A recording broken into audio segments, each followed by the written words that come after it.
ከዚያም አለ የጀነት ሰዎች ሆይ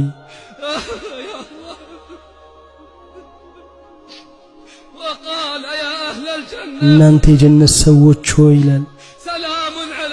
ሰላም በእናንተ ላይ ይሁን ይሄ ሰላምታ አይመለስም እንዲህ ከማለታቸው በተሻለ አላህ ሆይ ሰላም አንተ ነህ ሰላምም ካንተ ነው የልቅናና የክብር ባለቤት ሆይ ጥራት ይገባ ለነሱም ይገለጥላቸዋል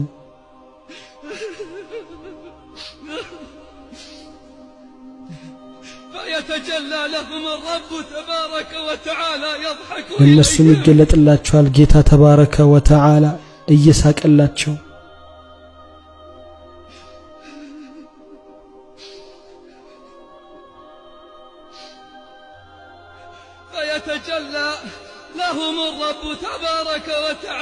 ይገለጥላቸዋል ጌታቸው ተባረከ ወተዓላ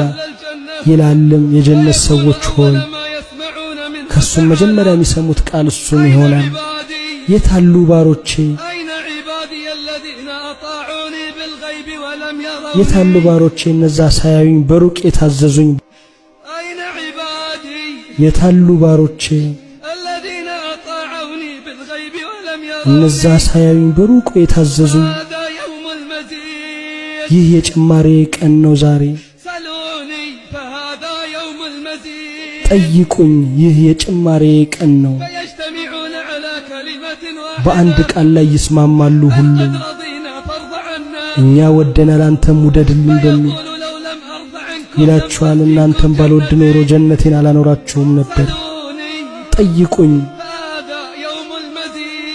ይህ የጭማሬ ቀን ነው በአንድ ቃል ላይ ይስማማሉ ጌታችን ሆይ ጌታችን ሆይ ፊትህን አሳየን እንመልከትህ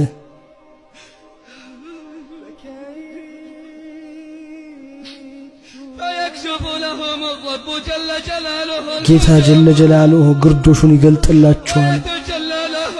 ይገለጥላቸዋልም ጭምር ከብርሃኑ ይሸፍናቸዋል ጥራት ይገባውና እንዳይቃጠሉ ባይወስን ኖሮ ሊያቃጥላቸው የሚችል ያህል ነበር አንድም አይቀርም በዚያ ቦታ ያለ ሰው ጌታ ተባረከ ወተዓላም ያናግራል መተያየትን ይተያያል ለሱ እስከሚለው ድረስ እገሌ ሆይ ይሄንን የሰራህበትን ቀን ታስታውሳለህ ወይ ዱንያ ላይ ከሰራው የተወሰኑ ጥፋቶቹ ያስታውሰዋል ይላል ጌታዬ ሆይ አልማርከኝም እንዴ